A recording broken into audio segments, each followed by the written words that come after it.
지난 시간 황토방 고양이 겨울집을 완성했었는데요. 실내 온도가 바깥보다 최대 10도까지 높았어요.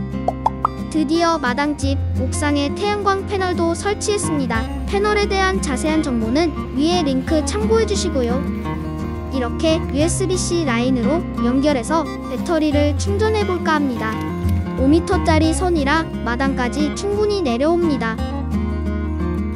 그런데 이걸 어쩌나요? 눈이 내리네요.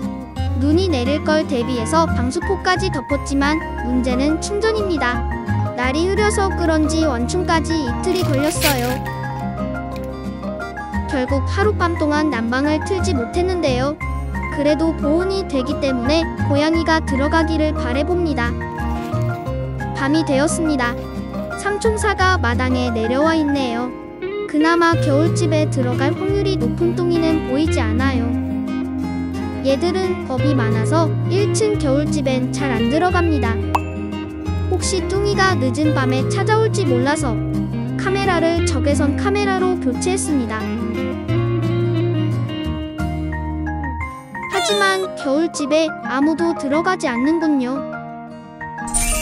그러던 중 놀랍고도 기쁜 소식이 전해졌습니다. 구내염 치료를 위해 보호소에 잠시 갔던 뚱이가 아예 입양이 되어버렸어요. 게다가 알고 보니 뚱이가 엄청난 개냥이라네요. 이렇게 된 이상 적외선 카메라를 밖으로 빼보겠습니다. 바로 카메라에 포착되는 털뭉치 한 마리. 이 녀석으로 추정됩니다. 지금까지 밤에는 더 활발하게 움직이고 있었군요. 그런데 특이한 점은 겨울집에 들어갈 듯 하다가도 안 들어간다는 겁니다. 그리고 적외선 카메라 덕분에 놀라운 사실을 하나 발견했는데요. 뉴비가 등장했습니다. AI 고양이 CCTV의 기록에 의하면 녀석은 주로 새벽 4시에 나타납니다. 그런데 얘도 겨울집엔 안 들어갑니다. 겨울집에 뭔가 문제가 있는 걸까요? 이럴 줄 알고 새로운 걸 하나 더 만들었었는데요. 또 황토방을 만들 순 없고 최대한 간단하게 보온 폼보드와 이삿짐 박스만 이용해서 제작해봤습니다. 출입구도 비닐 뽁뽁이로 수정했고요. 보온에서 약간 손해가 있겠지만 양이들이 아무래도 캣도어를 무서워하는 것 같아서요. 호박이가 테스트를 위해 등장했군요. 일단 탐색 전부터 시작합니다만 예상했던 결과입니다. 관심이 없네요.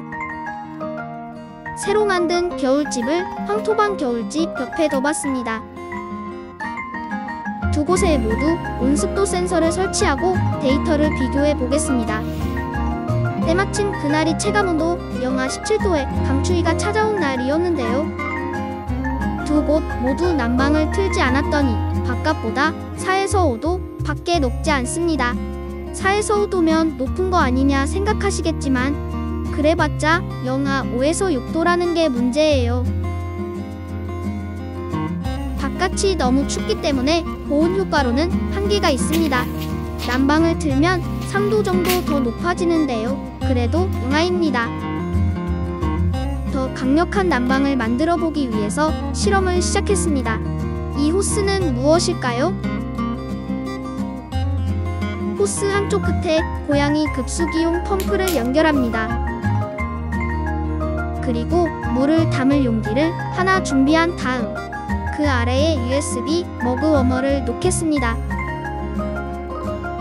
그런데 아무리 봐도 용기가 좀 어색합니다. 길다란 머그컵으로 온수용기를 바꿨습니다. 그런 다음 펌프를 가동했습니다. 물이 돌고 있는 게 보이시나요? USB로 돌릴 수 있는 온수매트라고 생각하시면 됩니다. 30분 후에 온도를 측정했는데요. 생각보다 온도가 낮게 나오네요. 처음에 88도에 고온수를 넣었는데도 1시간도 안 돼서 온기가 거의 없어졌습니다.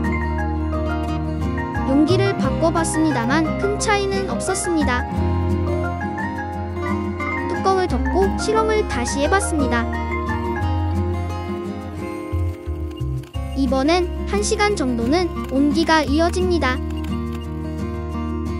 하지만 얘네가 따뜻하려면 최소 4시간은 가야 할 거예요. 온수용기 주변에도 보온 처리를 해보겠습니다.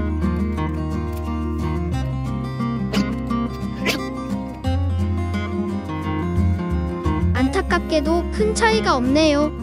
그러던 중 실제 보일러의 동작 방식을 좀 알아봤더니 온수를 계속 순환시키는 게 아니라 온도가 일정 수준 이하로 떨어져야 순환시킨다고 하더군요. 그래서 타이머를 달아서 2분 돌리고 8분 안 돌리게 해봤습니다. 8분 쉬는 동안에는 오직 물을 데우게만 할 거예요. 이 방법을 채택했더니 1시간 반까지는 온기가 유지됩니다. 그럼에도 USB 온수 매트는 아직까지 실험 단계인데요. 난방시간 업그레이드를 위해서 꾸준히 연구 중에 있어요. 좋은 아이디어가 있으시다면 댓글 남겨주시면 감사하겠습니다.